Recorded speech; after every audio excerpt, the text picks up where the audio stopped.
जय Hind, good evening, नमस्कार साथियों। आप लोगों का स्वागत है हमारे यूट्यूब चैनल जीके जीएस सजस्तर एमपी में। दोस्तों, हम पुनः बहुत बहुत स्वागत करते हैं जवाब दे धनाधन की महत्वपूर्ण इस सीरीज पर, जहां आज आपकी लीलाएं दूसरी बहुत ही इंपॉर्टेंट क्लास किस प्रकार से क्वेश्चन आते हैं MP police, MP forest, MP jail प्रहरी, तो एमपी पटवारी जैसे महत्वपूर्ण एग्जामों के लिए बहुत ही इंपॉर्टेंट यह महत्वपूर्ण सीरीज जवाब दे धनाधन की यह दूसरी महत्वपूर्ण क्लास चलेंगे। दोस्तों, स्क्रीन पर यह पहला क्वेश्चन बहुत ही इंपॉर्टेंट अच्छा प्रश्न है।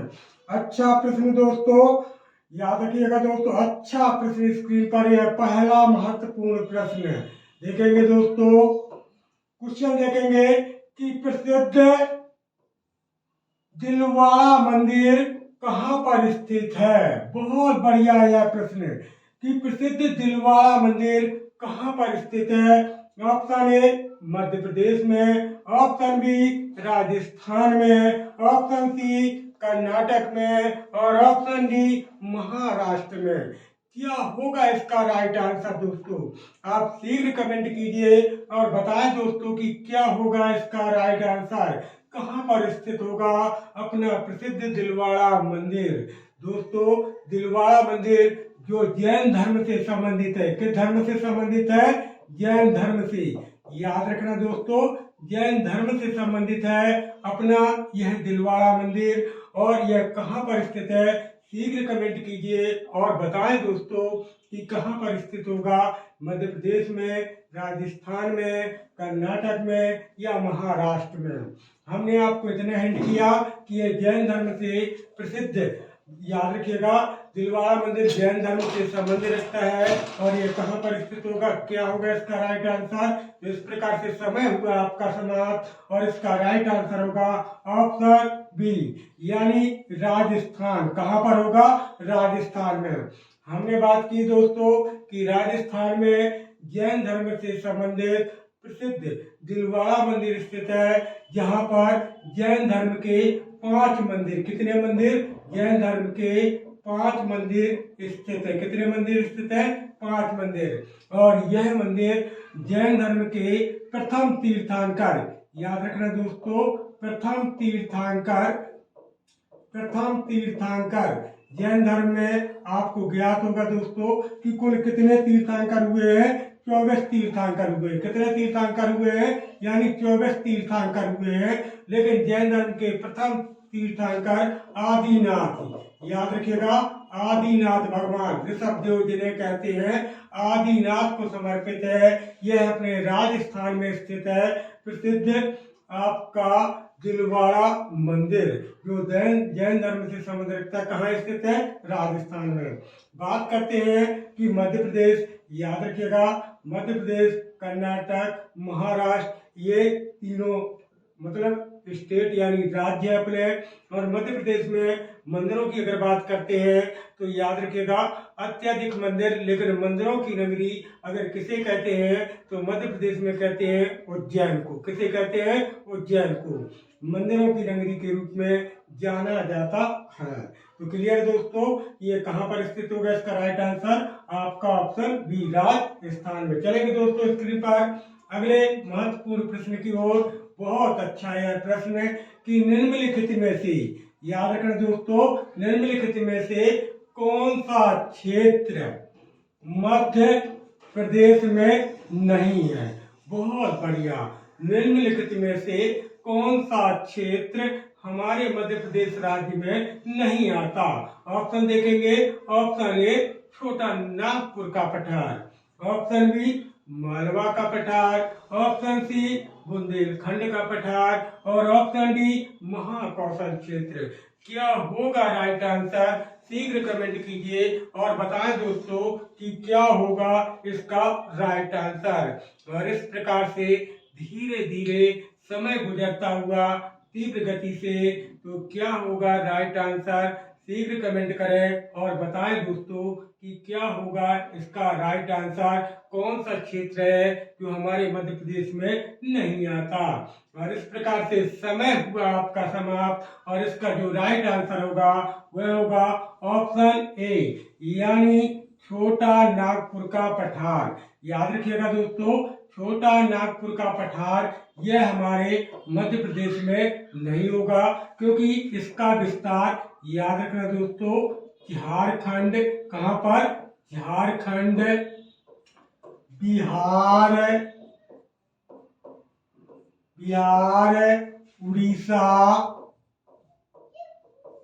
उड़ीसा और छत्तीसगढ़। याद रखिएगा दोस्तों, छत्तीसगढ़ राज्यों में, कहां पर है, छत्तीसगढ़ राज्यों में है।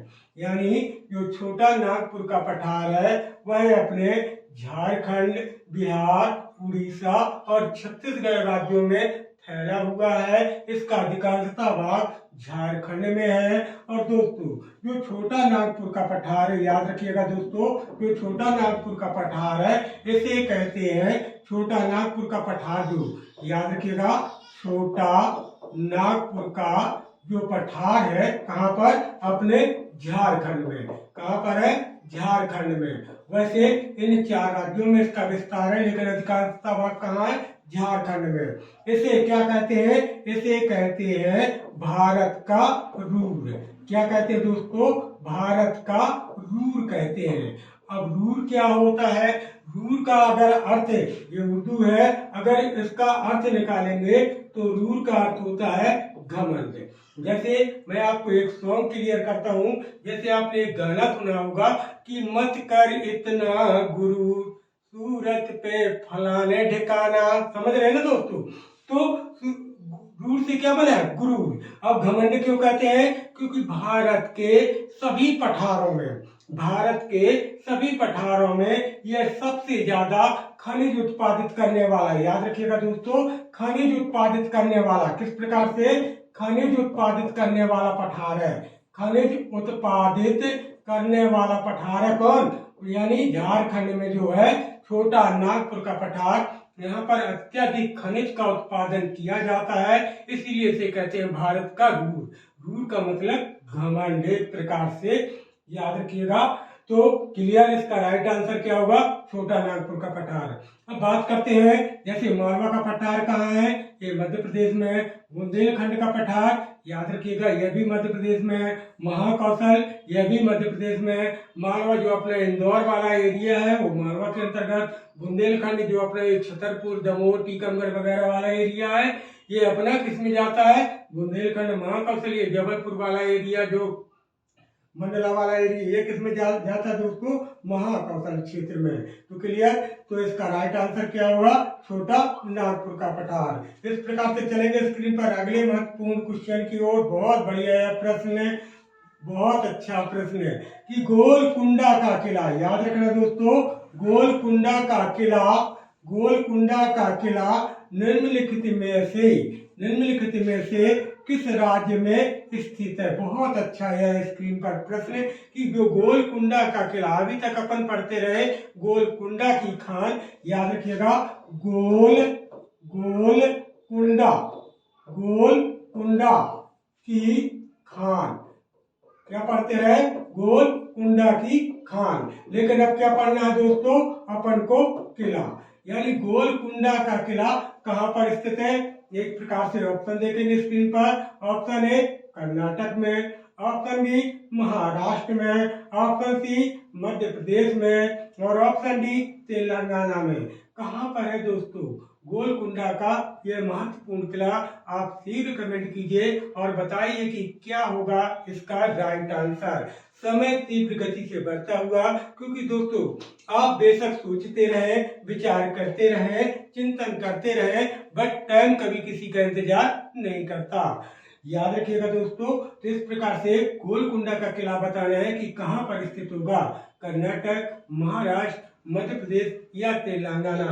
और टाइम होता हुआ आपका समाप्त, और इसका जो राइट आंसर होगा वह होगा ऑप्शन डी, यानी तेलंगाना में। कहां पर, याद रखिएगा दोस्तों, तेलंगाना में। तेलंगाना याद रखिएगा, तेलंगाना में हैदराबाद है, याद रखिएगा क्या, हैदराबाद, हैदराबाद में है, याद रखिएगा दोस्तों, हैदराबाद, हैदराबाद जो तेलंगाना की राजधानी है। और दोस्तों यह मूसी नदी के किनारे, किस नदी के किनारे? मूसी नदी के किनारे स्थित है। किसके किनारे है? मूसी नदी के किनारे। और यहीं पर स्थित है आपका अपना गोलकुंडा का किला। कौन सा किला? गोलकुंडा का किला। गोलकुंडा का किला कहाँ स्थित है? तो यह स्थित है अपने तेलंगाना के हैदराबाद में। और हैदराबाद जो मूसी नदी के किनारे स्थित है। और इस किला को याद रखिएगा दोस्तों, इस किला को किस नाम से जाना जाता है? तो इसे कहा जाता है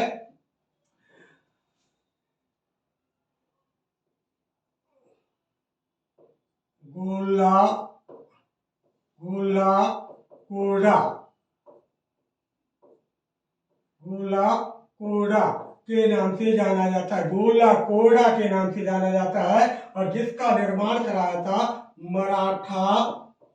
मराठा साम्राज्य के मराठा साम्राज्य के राजाओं ने। क्लियर दोस्तों? तो क्लियर हुआ।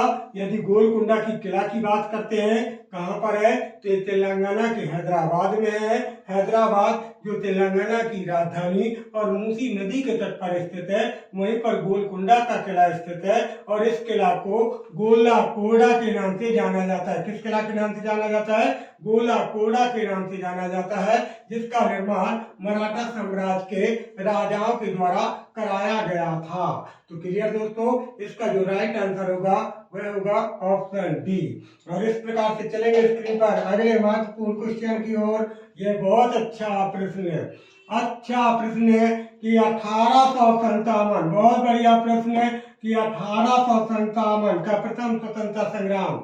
याद रखना दोस्तों, हिस्ट्री से एक महत्वपूर्ण प्रश्न है कि 1857 के विद्रोह में 1857 के विद्रोह में सक्रिय रूप से भाग लेने वाले आदिवासी समुदाय का नाम क्या है? बहुत अच्छा प्रश्न।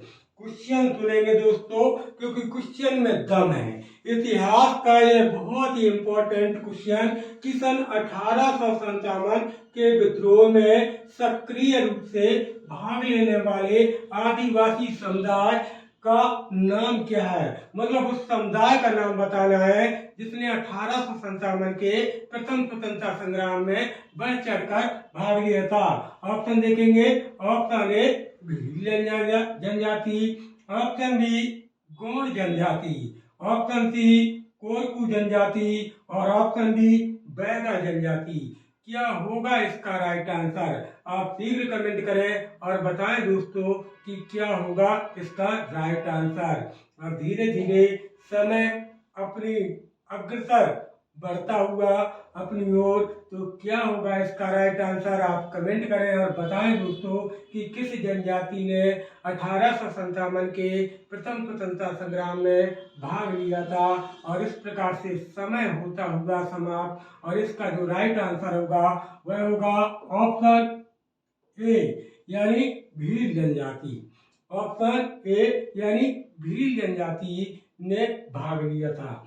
अब भील जनजाति पहले अपन 1857, याद रखिएगा दोस्तों किस प्रकार से क्वेश्चन बन सकते हैं कि क्वेश्चन आता है कि 1857, याद रखिएगा दोस्तों 1857 का प्रथम स्वतंत्रता संग्राम कहाँ से प्रारंभ हुआ था? तो यह प्रारंभ हुआ था उत्तर प्रदेश राज्य के मेरठ छावनी से। कहाँ से? उत्तर प्रदेश राज्य के मेरठ जिला से प्रारंभ हुआ था। अब कब प्रारंभ हुआ था? तो दोस्तों यह प्रारंभ हुआ था 10 मई 1857 को। 10 मई 1857 को प्रारंभ हुआ था उत्तर प्रदेश के मेरठ से। फिर एक क्वेश्चन आता है कि ये मध्य प्रदेश में, ये तो भारत की बात है, कहाँ की बात है दोस्तों? अपने भारत की। लेकिन अब यही क्वेश्चन बनता है कि मध्य प्रदेश में सर्वप्रथम कहाँ से प्रारंभ हुआ था? कौन सा क्वेश्चन? मध्य प्रदेश में 1857 का जो स्वतंत्रता संग्राम है वो कहाँ से प्रारंभ हुआ था? तो दोस्तों याद रखिएगा 3 जून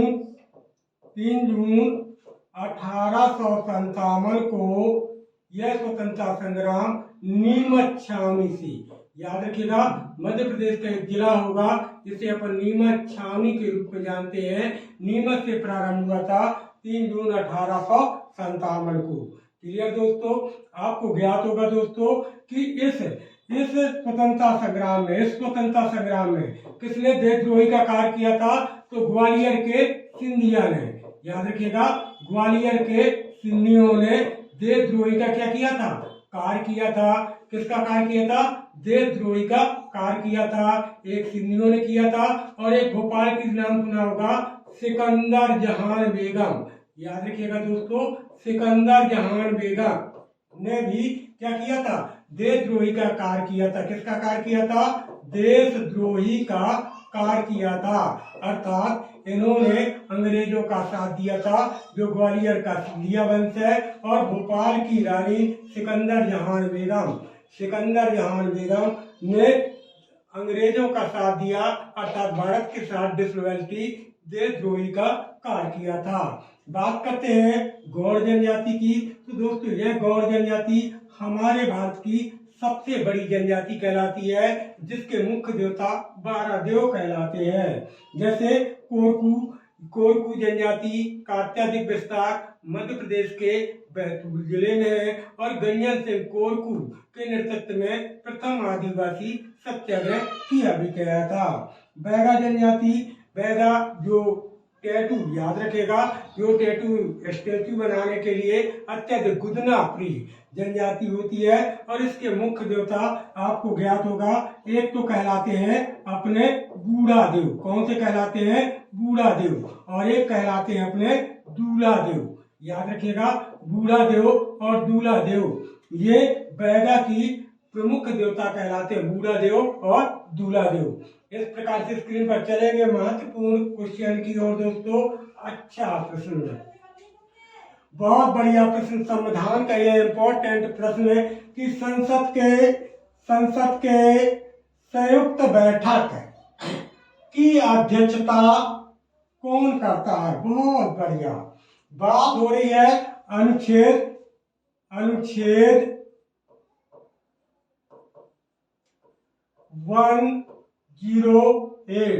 यानी अनुच्छेद 108 की। अब इसमें क्या है? अनुच्छेद 108 में इसमें है संयुक्त अधिवेशन। क्लियर?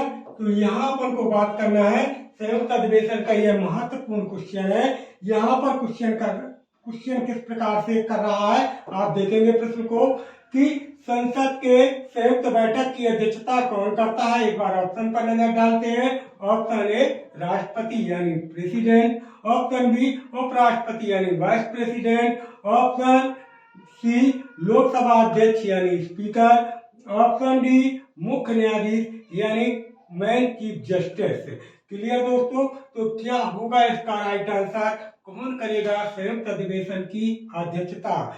टाइम तीव्र गति से बढ़ता हुआ दोस्तों, आप शीघ्र कमेंट करें और बताएं कि क्या होगा इसका राइट आंसर। और धीरे धीरे समय होता होगा समाप्त और इसका जो राइट आंसर होगा वह होगा ऑप्शन सी यानी लोकसभा अध्यक्ष।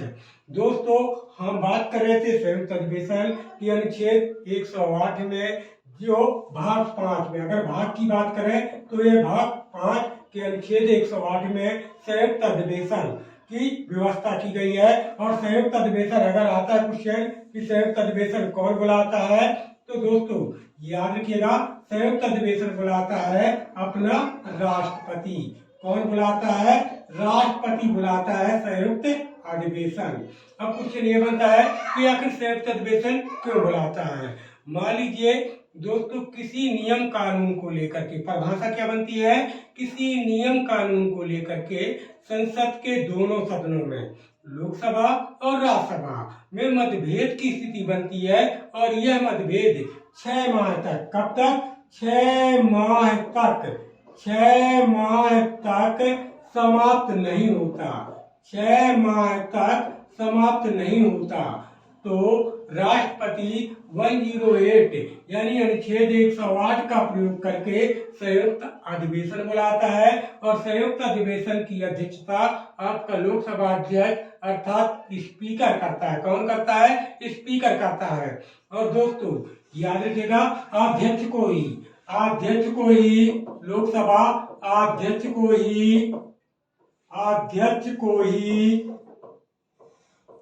अध्यक्ष को ही अपना निर्णायक मत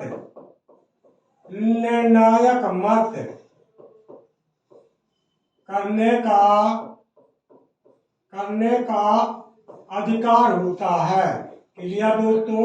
यदि आता है क्वेश्चन, अधिकार होता है कि संयुक्त अधिवेशन कौन बुलाता है, तो संयुक्त अधिवेशन बुलाता है राष्ट्रपति, बट अध्यक्षता कौन करता है? तो अध्यक्षता करता है आपका लोकसभा अध्यक्ष।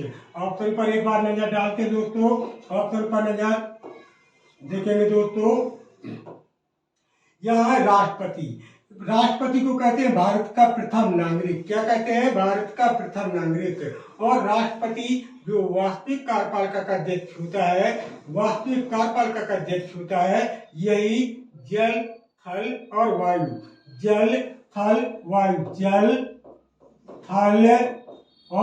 वायु तीनों सेनाओं का क्या होता है? तीनों सेनाओं का अध्यक्ष होता है आपका प्रेसिडेंट। उपराष्ट्रपति याद रखिएगा दोस्तों, उपराष्ट्रपति ये कौन होता है? ये राज्यसभा का पादेन सभापति। कौन होता है दोस्तों? राज्यसभा का पादेन सभापति होता है। पादेन सभापति होता है किसका? आपका राज्यसभा का। किसका होता है दोस्तों? राज्यसभा का होता है पादेन सभापति। कौन? अपना उपराष्ट्रपति। अब बात करेंगे जैसे अपन की मुख्य न्यायाधीश की। तो दोस्तों ये मुख्य न्यायाधीश अपने सर्वोच्च न्यायालय में अभी हाल में जैसे वर्तमान की अगर बात करते हैं तो कितने हैं? 1+30 कितने दोस्तों? यानी 1+33 कितने हैं?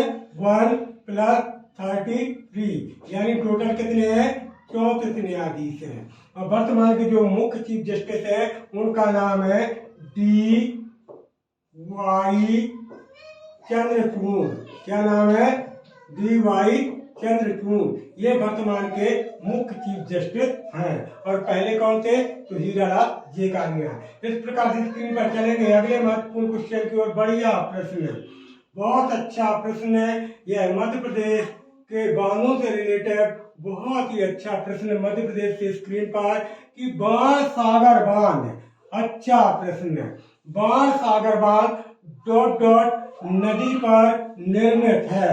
यानी सीधा प्रश्न समझे कि जो बाणसागर बांध है वह मध्य प्रदेश की किस नदी पर बनाया गया है, या स्थित है, या निर्मित है। ऑप्शन ए नर्मदा नदी, ऑप्शन बी गोदावरी नदी, ऑप्शन सी चेल्ला नदी और ऑप्शन डी सोन नदी। क्या होगा राइट आंसर? बहुत बढ़िया क्वेश्चन स्क्रीन पर। आप शीघ्र कमेंट करें और बताएं दोस्तों कि क्या होगा इसका राइट आंसर। क्या नर्मदा होगा, क्या गोदावरी होगा, क्या चेल्ला होगा, या सोन नदी होगी? क्या होगा राइट आंसर? किस नदी पर होगा बाणसागर बांध?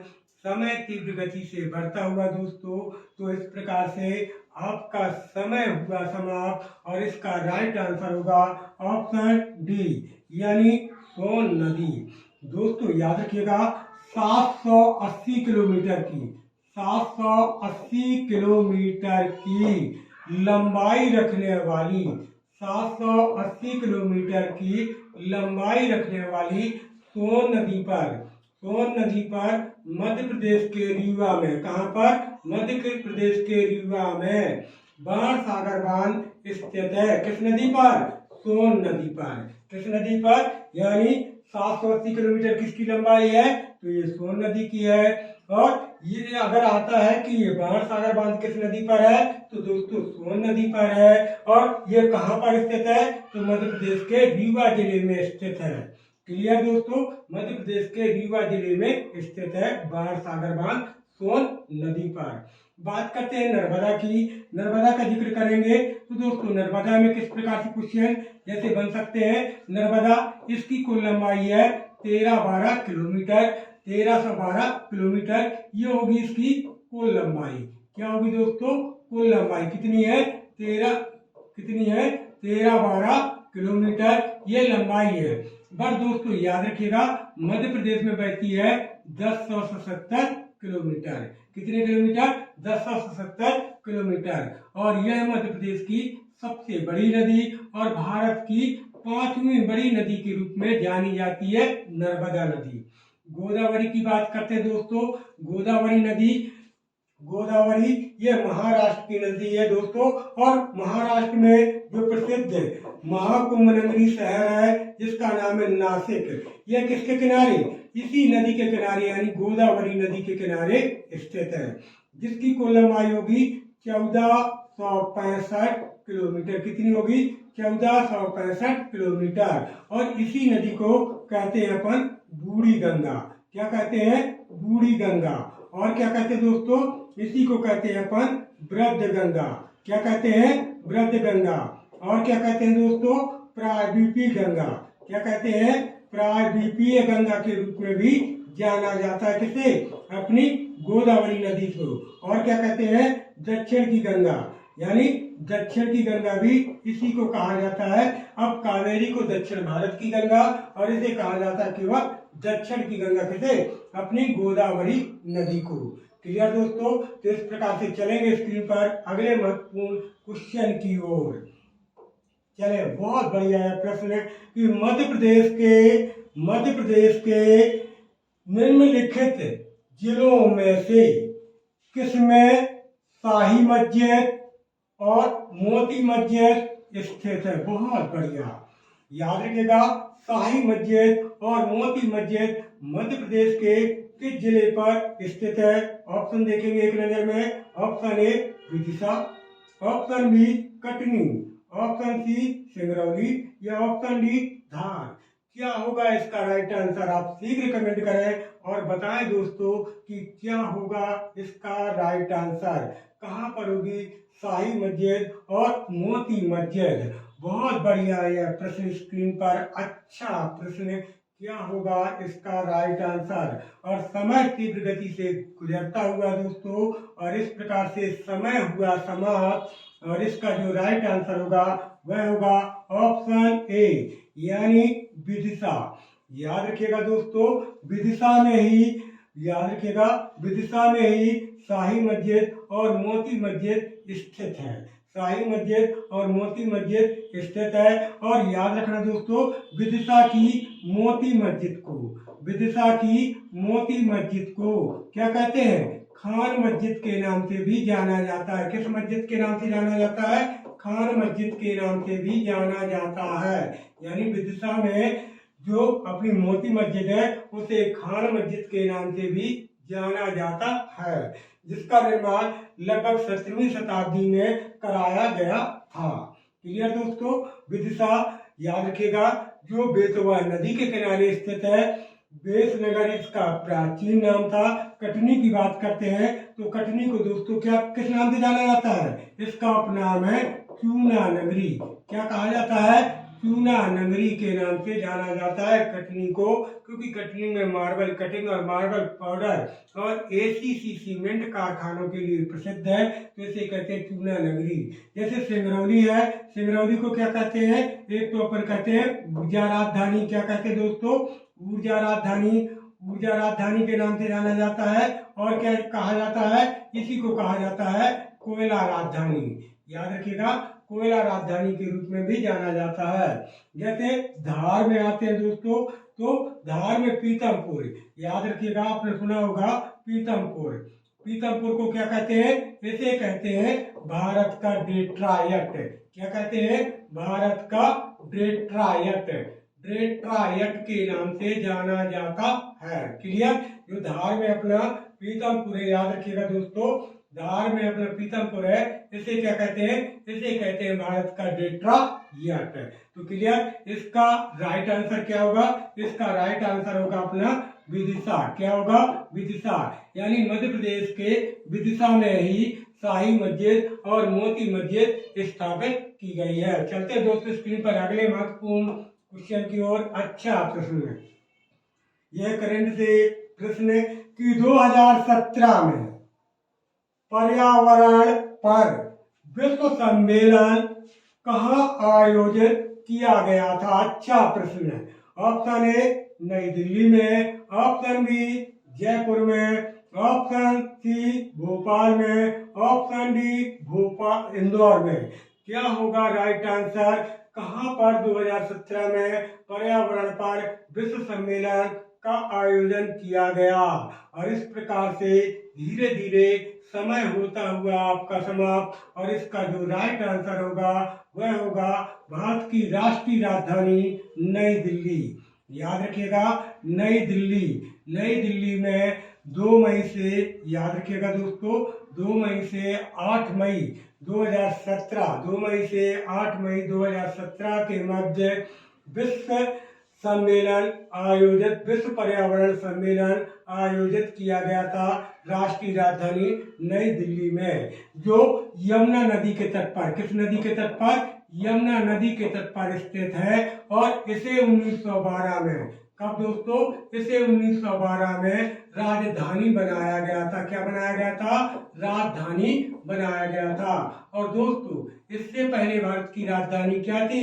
इससे पहले भारत की राजधानी थी अपनी कोलकाता। क्या थी?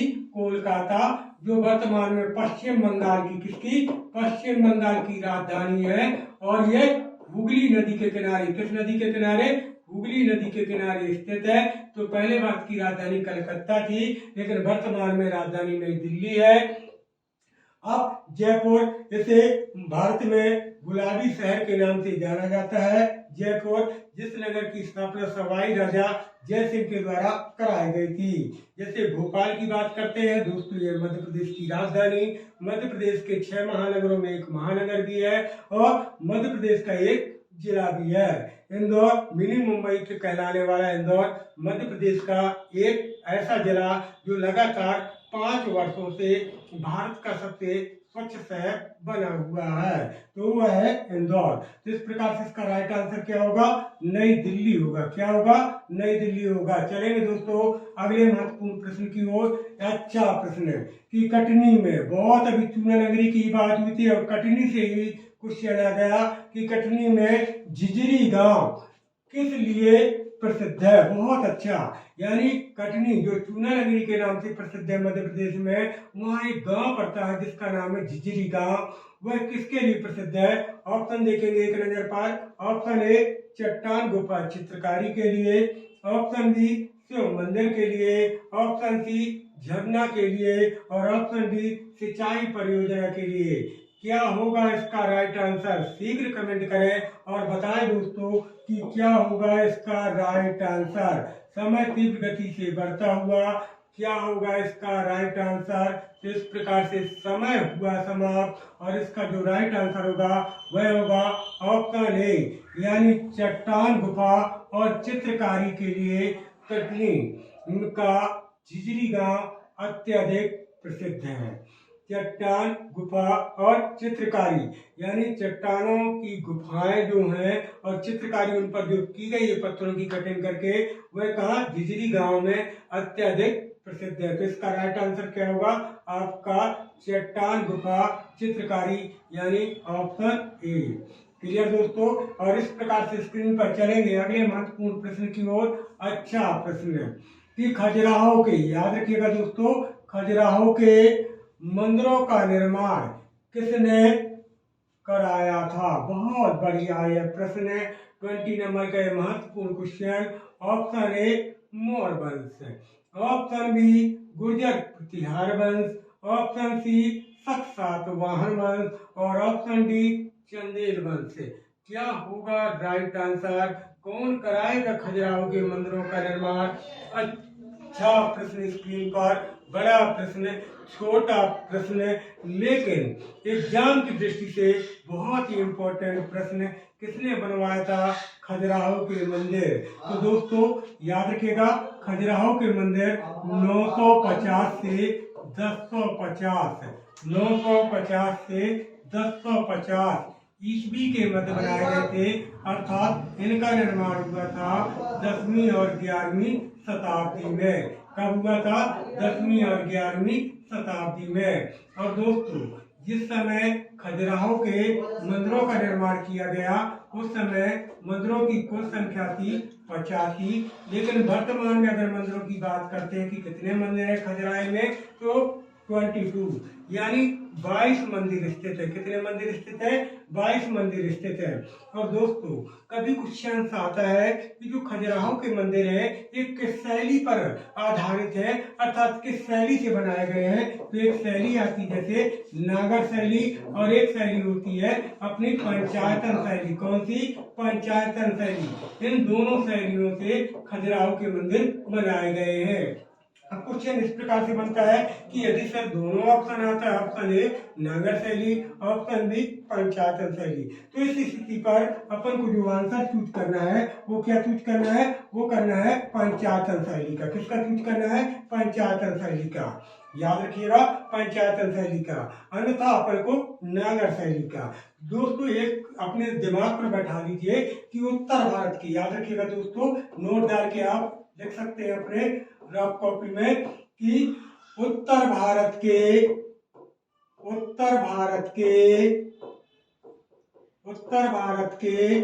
सभी मंदिरों का निर्माण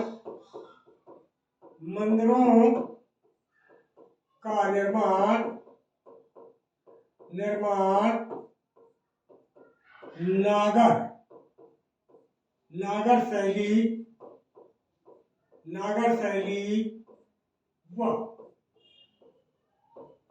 दक्षिण भारत के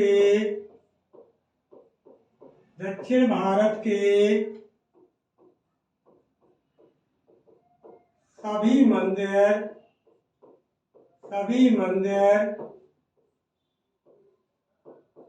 द्रविड़ शैली से बनाए गए हैं। क्लियर दोस्तों? अगला क्वेश्चन देखेंगे दोस्तों, इसी में एक मोस्ट नोट भी बनता है। किस प्रकार से बनता है? मोस्ट नोट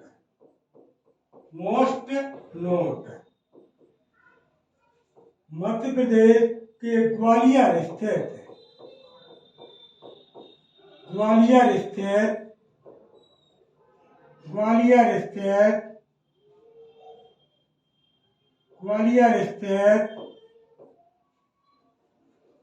एकमात्र तेली का मंदिर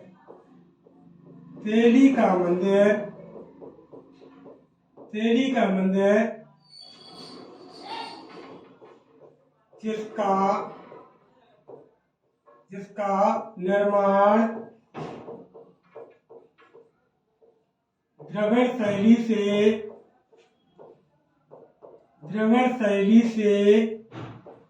हुआ है।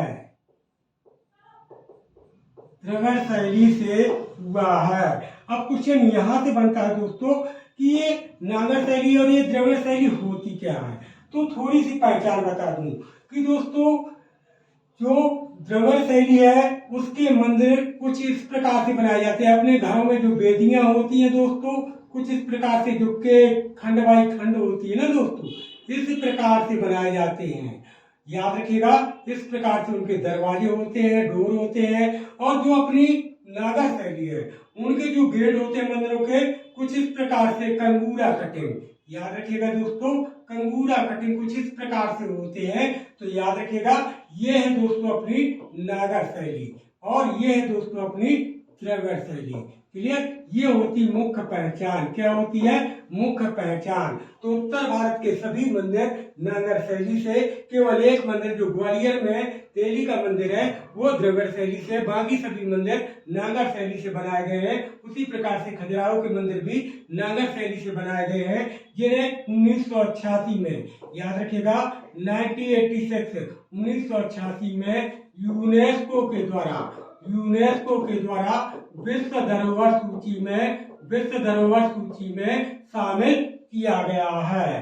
तो चलेंगे दोस्तों स्क्रीन पर अगले महत्वपूर्ण क्वेश्चन की ओर। अच्छा यह प्रश्न है और बहुत बढ़िया प्रश्न है कि गीतांजलि, याद रखिएगा दोस्तों, गीतांजलि डॉट डॉट द्वारा लिखा गया कविताओं का एक संग्रह है। बहुत बढ़िया, अच्छा प्रश्न है। ऑप्शन ए रविंद्रनाथ टैगोर के द्वारा, ऑप्शन बी तस्लीमा नसरीन के द्वारा, ऑप्शन सी सुनील गंगोपाध्याय के द्वारा, ऑप्शन डी बंकिम चंद्र चटर्जी के द्वारा। क्या होगा इसका राइट आंसर? और इस प्रकार से समय धीरे धीरे होता हुआ समाप्त, और इसका जो राइट आंसर होगा ऑप्शन ए यानी रविंद्रनाथ टैगोर।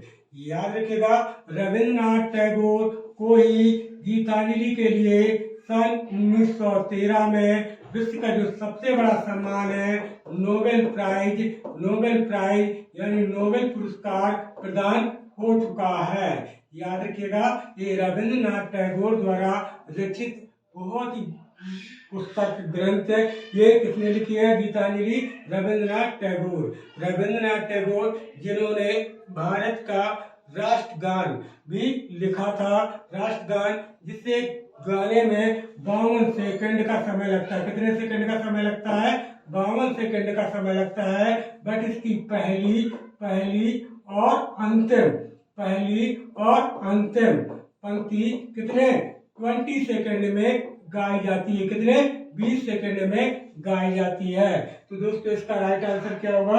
ऑप्शन ए यानी रविंद्रनाथ टैगोर। चलेंगे दोस्तों अगले महत्वपूर्ण क्वेश्चन की ओर कि भोपाल में ललित कला के लिए राष्ट्रीय स्तर की संस्था डॉट डॉट पर स्थित है। बहुत बढ़िया यह प्रश्न है। किस पर स्थित है? राष्ट्रीय स्तर की है संस्था। ऑप्शन ए मानव संग्रहालय भवन में, ऑप्शन बी हिंदी भवन में, ऑप्शन सी मानस भवन में, और ऑप्शन डी भारत भवन में। क्या होगा राइट आंसर? भोपाल में ललित कला के लिए राष्ट्रीय स्तर की यह संस्था डॉट डॉट पर स्थित है। क्या होगा राइट आंसर? शीघ्र कमेंट करें और बताइए दोस्तों क्या होगा इसका राइट आंसर। और इस प्रकार से समय होता हुआ समाप्त, और इसका जो राइट आंसर होगा वह होगा ऑप्शन बी यानी भारत भवन जिसकी स्थापना 13 फरवरी 1982 को की गई थी। जिसका डिजाइनर्स, अगर डिजाइनर्स की बात करते हैं कि इसका डिजाइनर्स किसके द्वारा किया गया था, तो दोस्तों इसका डिजाइनर्स किया गया था चार्ल्स कोरिया के द्वारा। किसके द्वारा किया गया था? चार्ल्स कोरिया के द्वारा किया गया था इसका डिजाइनर्स। तो ये कहाँ पर स्थित है? अपने भारत भवन में स्थित है। दोस्तों इंदिरा गांधी मानव संग्रहालय भवन, इसकी स्थापना 1985 यानी सन 1985 में की गई थी। और यह कहाँ स्थित है? तो यह भी अपने भोपाल में ही स्थित है। कहाँ पर स्थित है? भोपाल में ही स्थित है। अगर हिंदी भवन की बात करते हैं दोस्तों, हिंदी भवन कहाँ स्थित है? तो यह भी मध्य प्रदेश की राजधानी अपने भोपाल में ही स्थित है। कहाँ स्थित है? भोपाल में स्थित है। हिंदी भवन कहाँ स्थित है? अपने भोपाल में ही स्थित है। अगर अपन मानस भवन की बात करते हैं, मानस भवन कहाँ स्थित है? तो दोस्तों यह छतरपुर जिला, याद रखिएगा, छतरपुर सिटी मध्य प्रदेश का एक जिला भी है। छतरपुर सिटी के अम्बुज कॉलोनी, याद रखिएगा, अम्बुज कॉलोनी पर स्थित है मानस भवन। क्लियर दोस्तों? अम्बुज कॉलोनी पर स्थित है अपना मानस भवन। तो चलेंगे दोस्तों स्क्रीन पर अगले महत्वपूर्ण क्वेश्चन की ओर। यह है अच्छा प्रश्न है स्क्रीन पर, बहुत बढ़िया प्रश्न है, अच्छा प्रश्न देखेंगे। बैजू बावरा, याद रखिएगा दोस्तों, बैजू बावरा बहुत अच्छा प्रश्न है। बैजू बावरा का जन्म स्थान कहाँ है? अच्छा प्रश्न है। Baiju Bawra, option A Chanderi, option B Guna, option C Ashoknagar और ऑप्शन डी आगर मालवा। क्या होगा इसका राइट आंसर? आप शीघ्र कमेंट करें और बताएं दोस्तों क्या होगा इसका राइट आंसर? क्या होगा इसका राइट आंसर? चंदेरी, गुना, अशोकनगर और आगरमालवा। इस प्रकार से टाइम होता हुआ धीरे धीरे समाप्त, और इसका जो राइट आंसर होगा वह होगा ऑप्शन ए यानी चंदेरी। चंदेरी जहाँ के किले का निर्माण प्रतिहार शासक, याद रखिएगा दोस्तों, प्रतिहार शासक कीर्तिपाल के द्वारा, किसके द्वारा? प्रतिहार शासक कीर्तिपाल के द्वारा कराया गया था। कब कराया गया था? तो 11वीं शताब्दी में। कब कराया गया था? 11वीं शताब्दी में। याद रखिएगा, जिसमें खंडा महल है, जिसमें हवा महल है, जिसमें खूनी दरवाजा है, जिसमें जौहर कुंड भी स्थित है। ये सब कहाँ पर? चंदेरी में। तो दोस्तों चंदेरी में ही बैजू बावरा का जन्म हुआ था। और जैसे अपन बात करते हैं गुना, गुना में 20 भुजा मंदिर प्रसिद्ध है, और यह मध्य प्रदेश का क्या है? एक जिला है। अशोकनगर, याद रखिएगा, यह भी मध्य प्रदेश का जिला है। और यह जिला कब बना था?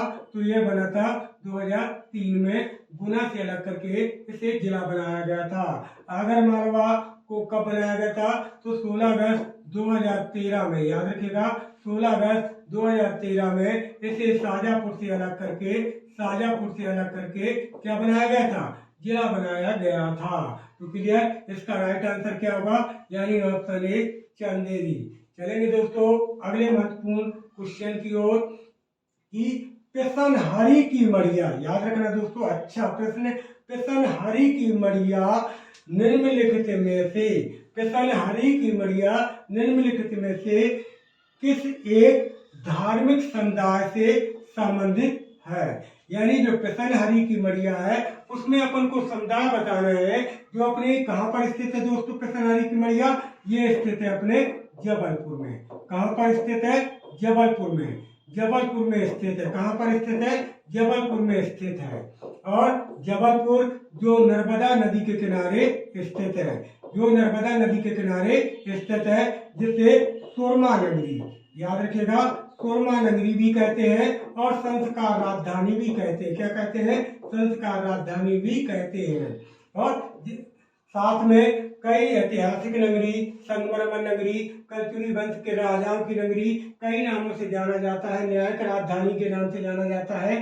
तो अपन को यहाँ पर मतलब समुदाय बताना है कि जो जबलपुर में पिसनहरी की मड़िया है, ये जैन से संबंधित है, या बौद्धों से संबंधित है, इस्लाम से संबंधित है, या सिख से संबंधित है।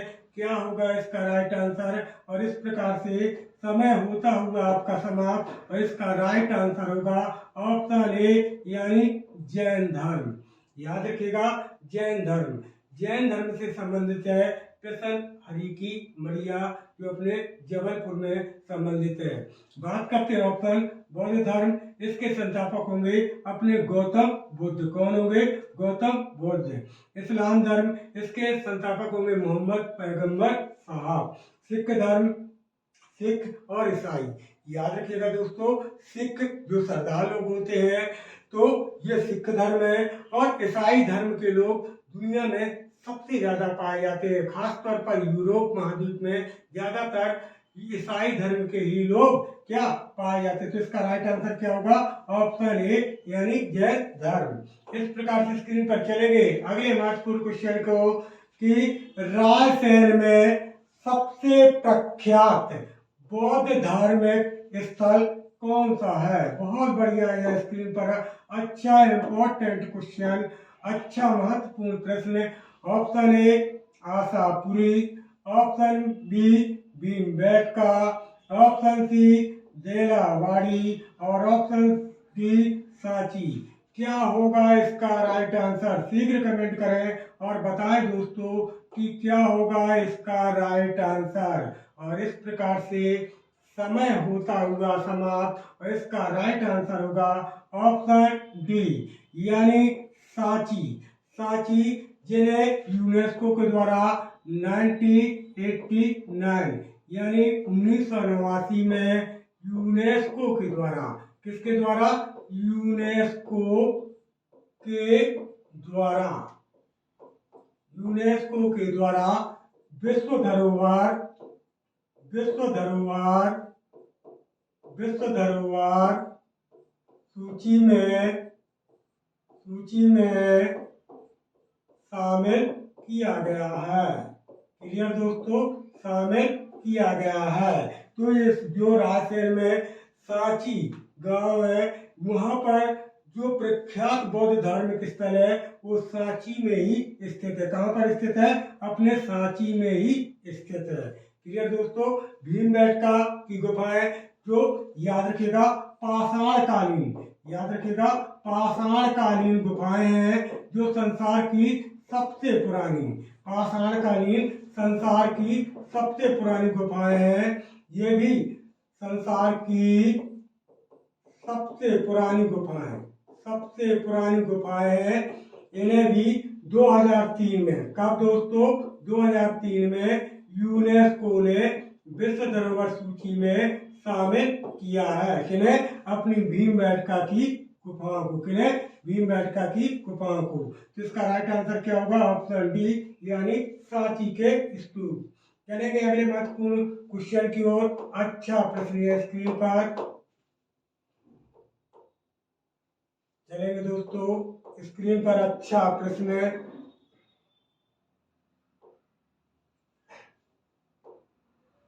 बहुत बढ़िया।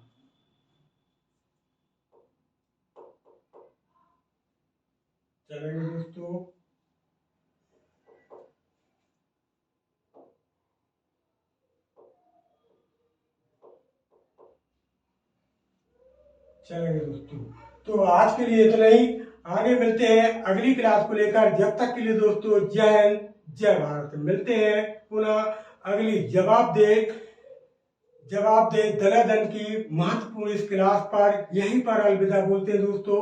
कल मिलेंगे अगली पुनः क्लास को लेकर। जब तक के लिए दोस्तों, जय हिंद, जय भारत।